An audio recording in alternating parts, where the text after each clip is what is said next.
Victoria Police are having quite a protracted and increasingly terse negotiation with the Allen government. It's all over pay and conditions. As I said, the police are demanding a 6% a year pay rise over 4 years. So that would amount to a fairly hefty 24% increase over the next 4 years. They also want the introduction of 8.5-hour shifts. Our next guest is the Shadow Minister for Police here in Victoria and a former police officer himself. Brad Batten, good morning. Good morning, Tom. How are you going? Good. Is this a reasonable demand from police? I mean, 6% a year over 4 years? I think what the Victoria Police and the police officers I've spoken to are most frustrated about is the Allen Labor government seems to be picking winners and losers when it comes to their negotiations. And we've seen some massive pay increases for nurses. The CFMEU obviously has been very much in the media. And the police are saying that we just need our fair share when we have this growth. I'm not going to get into negotiation on the phone with them, and I speak to the association, but I think it's really important that we do pay them fairly. They do a very dangerous job. I know, but what is a fair rate of pay? I mean, it always comes down to, we're offering 4, you're demanding 6, we settle at 5, doesn't it?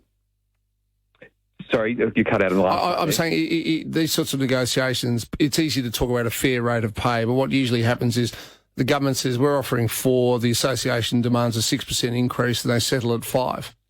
Yeah, and then sometimes they'll have a negotiation in that around where they can have productivity gains, and we know there's plenty of productivity gains they could have here in the Victoria Police at the moment by getting more police back on the beat. So they're the things that we think should change. The government's out of money. That's the biggest issue at the moment. They're struggling to work out what they're going to do. Now, the introduction, another police demand is the introduction of 8.5-hour shifts. How is that different from their current shifts? Well, they currently do an 8-hour shift, and then I know they asked for the 9-hour shift, which gives them effectively 15 minutes each end with the 8.5 for changeover. So the new shift comes in at 6:45 instead of 7, and then the shift that's going out will finish at 7:15, so it gives half an hour where those on the van pass across the jobs and say, here's the 40 jobs that we haven't had a chance to get to, et cetera, et cetera. So it just gives them a briefing on it. So as far as that goes, that's been happening for years. I was in the police force from 2001. In 2001, we were doing it then. Now, we weren't getting paid for it. You came in 15 minutes early, and you made sure that you had everything handed over, ready to go. And I think most police just accepted that was part of the job and the role to ensure you were prepared for your shift. If you win the next election, I mean, you'll have the same financial problems because you'll inherit the government's balance sheet and debt and all the rest of it. Will you handle sort of pay negotiations in the future in a different manner? I wouldn't say we would actually handle them where we'd definitely sit down with the organisations and have that discussion. But I think our whole thing here is how do you handle the entire books? We've seen so much waste that goes into areas that it probably shouldn't be. And I know Brad Rosewell's doing a great job trying to sit down and work out where our taxes are going, how much we're taxing each Victorian, where can we make savings? Because at the end of the day, we want to put savings back in people's pockets and deliver the essential services that governments should deliver.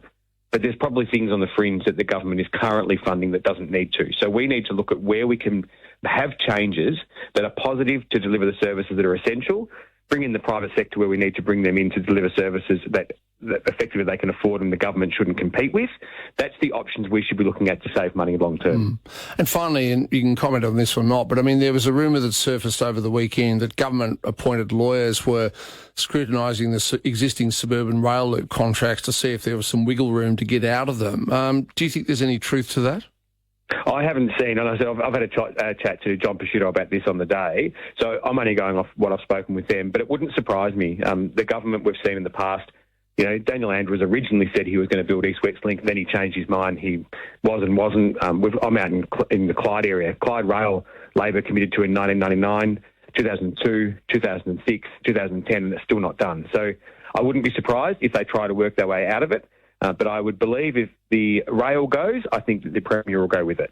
All right, thank you, Brad. Brad Batten there, Victoria's Shadow Minister for Police, and himself a former Victoria police officer. He's an interesting person. I think he's been both a prison guard and a police officer.